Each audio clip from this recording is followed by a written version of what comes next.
Part 2 of Chapter 12, Boom Bust and the New Deal. A couple of key points here. First of all, there's a major shift in American political and economic thought. Now the government will be, and from then on, the government will be very involved in the economy. FDR, Franklin Roosevelt, will be perhaps the most influential president of the 20th century. And he offers the American public this New Deal. And that, of course, will help ease the Depression, but not actually solve it. But it's based on the 3 R's: relief, reform, and recovery. Relief to those that need it, reform to the system, and recovery for the nation. You have to understand that the Depression is sort of the biggest recession we've ever had, knock on wood. But most people, again, this is sort of that laissez-faire economic approach. Most people believe that the natural business cycle would take care of the problem. And they believe that growth and contraction of the economy was sort of a normal thing. And in that regard, when the Depression begins, there's not a lot done to try to combat that. And that might sound very foreign to us today in 2018, but that was the way the economy was run in the 1930s. As I said, this is the largest downturn in American history. It's not the only one. Obviously, we had the recession in 2008, but there was also significant panics in 1873 and 1893. Here's a diagram of that natural business cycle. And so the idea is that, as I said before, contraction and growth is normal, and it's going to just sort of repeat itself over time like a wave in the ocean. So if we're experiencing decline or contraction, just wait it out, ride it out, and pretty soon we'll be on the up and up again. Obviously, that was not the case this time.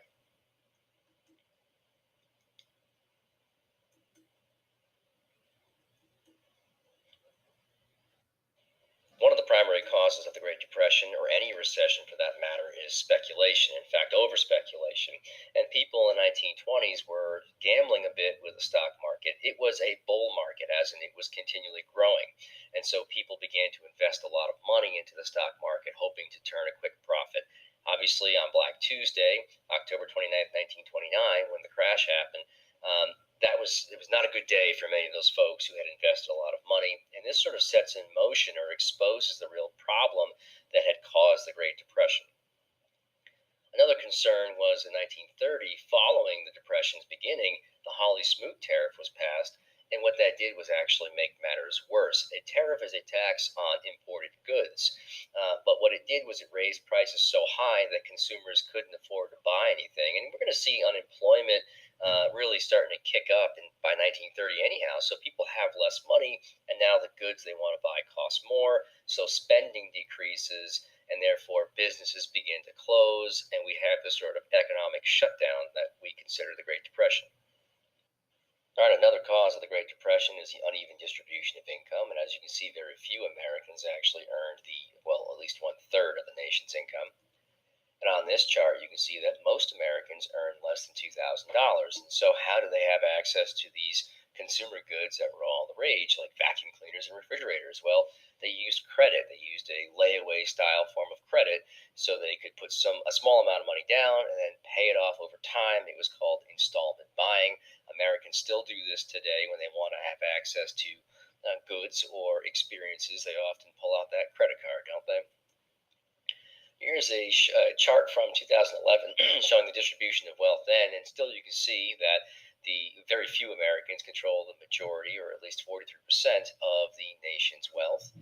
And here is what we call a champagne glass distribution, or a champagne glass graph, showing that this is a global issue, with the richest 20% of the global population controlling 82.7% of the world income.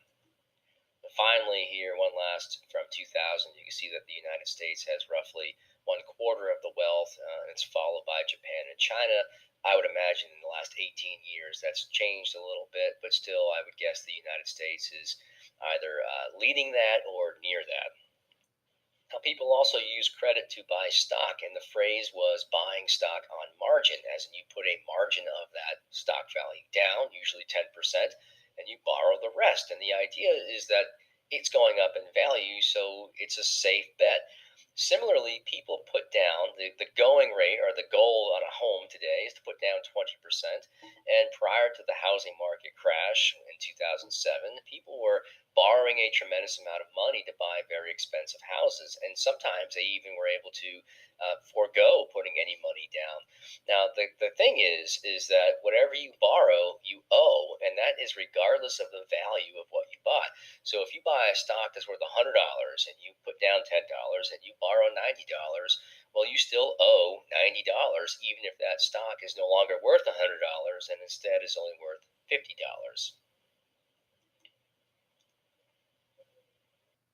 A couple effects. First of all, unemployment reaches 25%. That's 1 in 4, obviously. And 9,000 banks will fail or were closed because they are ill, if you want to think of it that way. Please understand that this is a global depression. While it begins in the United States, it does quickly spread globally. Let's take a look at some unemployment from the Great Recession. And you can see here around 2009, 2010, the unemployment rate hits 10%, and that's very high, obviously, but it's still not 1 in 4. And also note that in Connecticut, for example, we were about at the national average for unemployment at roughly 7.5% or so. And notice that other states were affected very differently. You can see Michigan obviously had extreme levels of unemployment for this time. Want to guess what industry in Michigan actually was affected by this? Some more effects. There is a bank run. People begin to panic, and so they go to the bank to withdraw their savings. And that sounds logical to me. But unfortunately, the bank only keeps a small amount of its deposits on hand. Most of it is out on investments. That's the money. If I put $100 in the bank today, the bank might loan that $100 to you so you can buy a new car. And so we have currency shortages, and that adds to bank failures, and that increases panic in the United States. Families become displaced, as in they have to move, they have to leave their home and look for work elsewhere, or they're separated as men rode around the rails looking for jobs, leaving their families at home without them.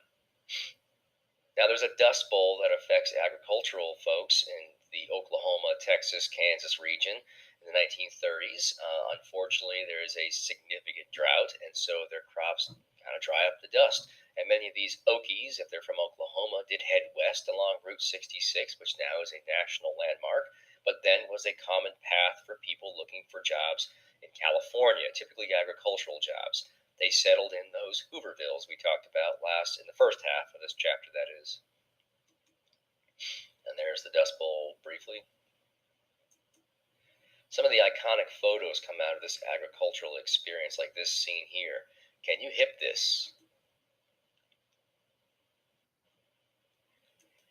So 1932, FDR does enter the mix here. He's a Democrat. Don't forget that Herbert Hoover, the Republican, the favor of laissez-faire government, doesn't really do anything for the economy. In fact, we said that a higher tariff was passed in 1930. So FDR is going to be a fresh face and a fresh approach. He's relatable, he's charismatic, he's inspirational, and he was a progressive governor of New York. So that's going to create some optimism for folks who want to see change in terms of political policy and economic policy. And here's a picture of FDR, the only one that I know of him in his wheelchair. He did suffer from polio as an adult. We'll talk more about that in class and the real effort that was made to hide that from the American people. He often appeared in his car, as you see here. In fact, he delivered speeches from his car. They had a ramp for the stage, and he drove his car right up on that stage and delivered the speech from the back seat. Here he is throwing out a baseball, the first pitch of a baseball game here. And if you look around, the people in the audience here who are attending this, they don't seem to be concerned about the president, but clearly he's holding on to this gentleman next to him for support. So again, to illustrate the point that efforts were made to hide that polio that he had.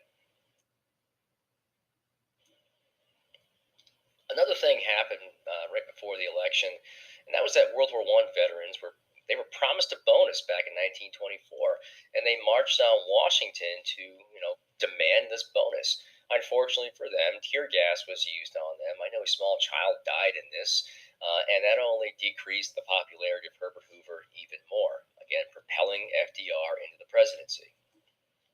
Here's that bonus army outside.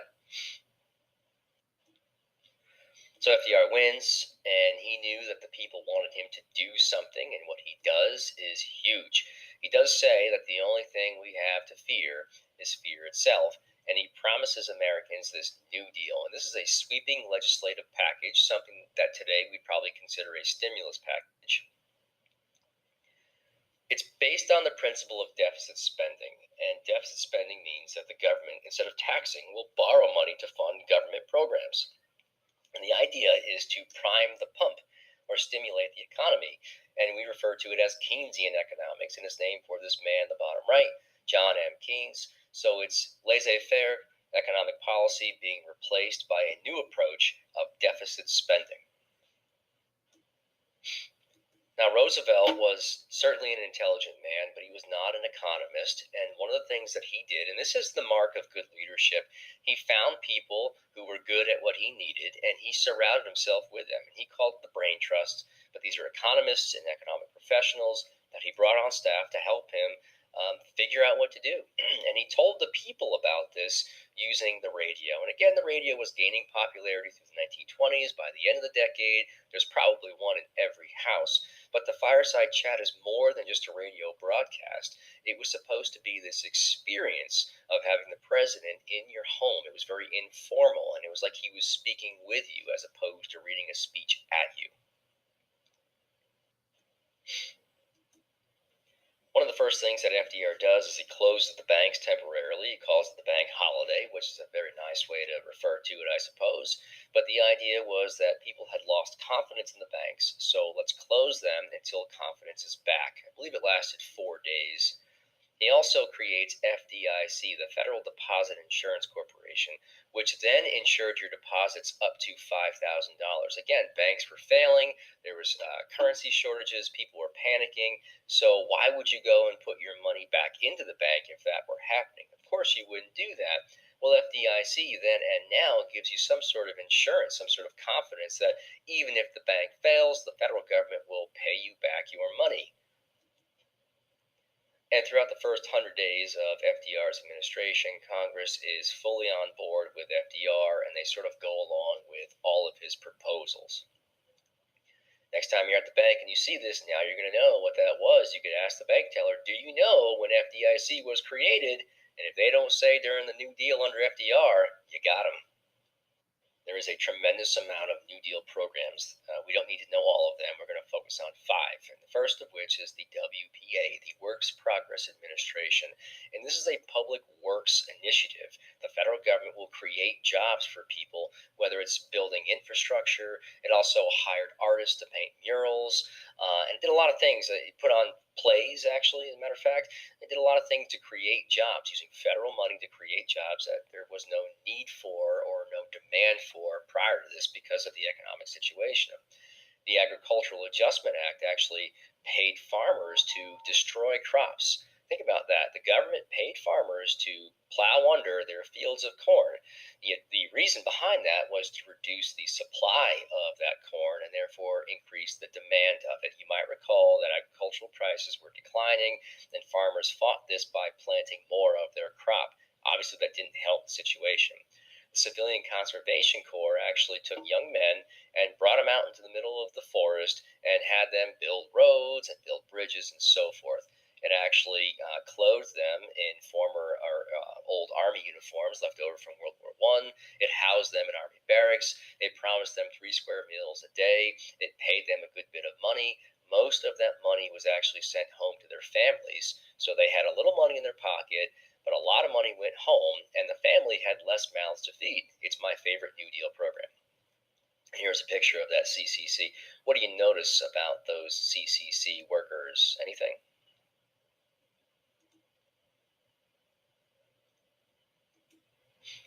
And here is a plaque that you may have seen around. Sometimes they just say WPA, but if you see that on a structure, a bridge, or something like that, you know that it was built, obviously, by FDR's WPA.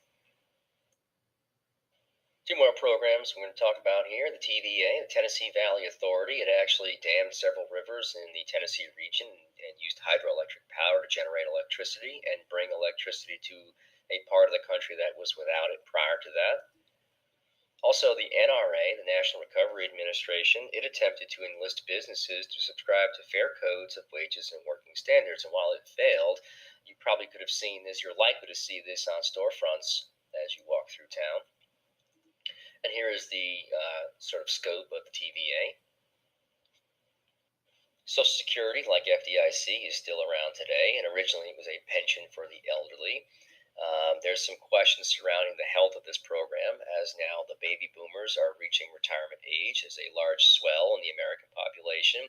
A lot of babies were born between 1945 and 1960, right after the war, and now there are fewer Americans paying into the system, and so there's some concerns as to what to do about that.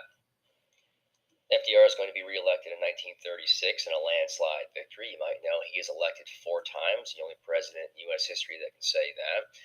And he has a second New Deal after his reelection. It's less impressive than the first. It has less programs and so forth, but just as controversial. Many people thought that the New Deal and deficit spending was like a communist or just too radical. Others, like Huey P. Long, thought that it didn't do nearly enough. And so maybe as a reaction to that, FDR begins to criticize big business and he openly supports labor. Take a look at this election map in 1936. I think FDR won. 1937, FDR also attempts to add one Supreme Court justice for every judge over the age of 70. Obviously, he's going to replace some of the Southern Democrats who are much more conservative with more liberal New Dealer Democrats, and he's criticized for this. And this sort of ends the phase where Congress blindly follows along with all of his proposals. He's still elected 2 more times after that, though, so let's be serious. How about Eleanor? She's very influential in FDR's life and his presidency, and FDR and his wife, it seems, had a very happy marriage, and they were a true team in life. She is going to define what we consider to be the role of the First Lady, as you can see, the First Lady, and she is going to be FDR's eyes, ears, and legs, as of course he's less mobile than other presidents, but she also has her own agenda and initiatives as well. Here is the happy couple. How about the significance of the New Deal? This is a huge shift in U.S. economic and political thought, and it sets us on the path that we find ourselves on today. It did not end the Depression, as I said before, but it did provide relief, reform, and recovery. Ultimately, World War II and the defense industry will end the Depression and, in fact, return the United States to economic prosperity and growth. All right, so we're going to answer this in class, but if you'd like to, you can pause the video and try it out right now on your own. Please answer all 3 parts of this, and you can label your paper A, B, and C. A, what was FDR's New Deal? B, what was the philosophy behind the New Deal, and in what ways did it differ from the previous economic approach in the USA? And C, name one New Deal program and explain how it attempted to address the problems of the Great Depression. Bonus! What was the name of this former Westbrook steakhouse? If you're the first person to tell me tomorrow in class, you get 1 point on your upcoming quiz. That's all for today. Have a great night.